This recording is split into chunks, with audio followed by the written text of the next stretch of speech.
Relentless rain continues to pound the New South Wales mid-north coast as authorities warn the worst of the weather event is far from over. So just recapping that, a body has now been found in the floods in the mid-north coast around the Taree area.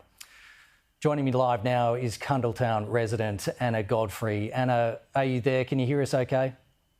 Good morning, I can hear you. Hello. Can you tell us what is the situation there behind you now? What is the river doing? What's the rain doing? How are you holding up to? We're okay. We've had a better night last night than the night before. The water has dropped a little. That being said, it's still well above the 2021 major flood that we had. So, and it's still raining. It just won't stop raining. It's been raining since March on and off. Nowhere for the water to go other than from up in the Barrington and Gloucester and then all the way down, obviously, through Taree to Cundletown. Cundletown is a northern suburb of Taree. It takes about 5 minutes by car to get in. We're cut off. We can't get in and out. The M1's obviously closed. It's 3 hours drive from here to Sydney. So everyone's pretty much on watch and wait. My parents live right next door. Their house was inundated yesterday.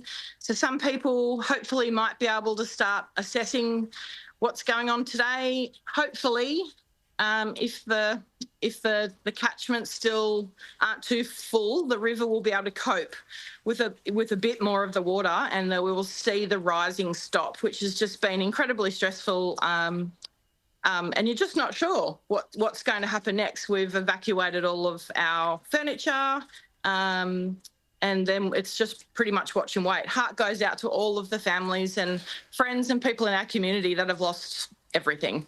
Anna, this has been going on for a while now. Do you have power where you are? And what about access to food and water and things like that? We've been incredibly lucky. We have power in Cundletown. I don't know how, but we are very grateful for that. There's always something to be grateful for, which has meant that, of course, our fridge is running and we can prepare food. Many aren't so lucky. There's thousands of people without power. There's a bunch of people in Cundletown trying to feed 50 truckies from the north who are stuck, who have no access to anything. They're probably on the bottom of the list. The SES have been absolutely incredible. Their communication via text and Facebook has been really superb. Couldn't have asked for anything else. But to be honest, Woolies and Coles, we're cut off from. There is no food here. And usually McDonald's rallies in a time like this. I used to work for McDonald's for many years, but both of our McDonald's are also closed. So all of those emergency situations are still very much ongoing, and access to food and clean drinking water for some will start to get very dire today.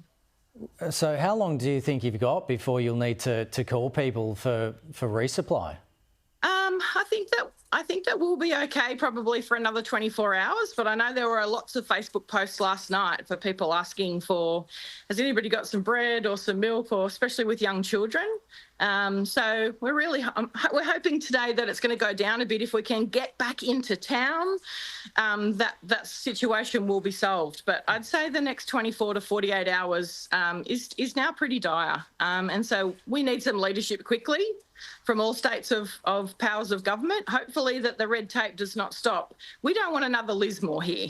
We know exactly what's gone on there. Not interested in empty big promises of emergency declarations and then nothing happens. So we need people on the ground, and that's all the way through from obviously rescuing people through to making sure that people have accommodation and then food and clean water to drink.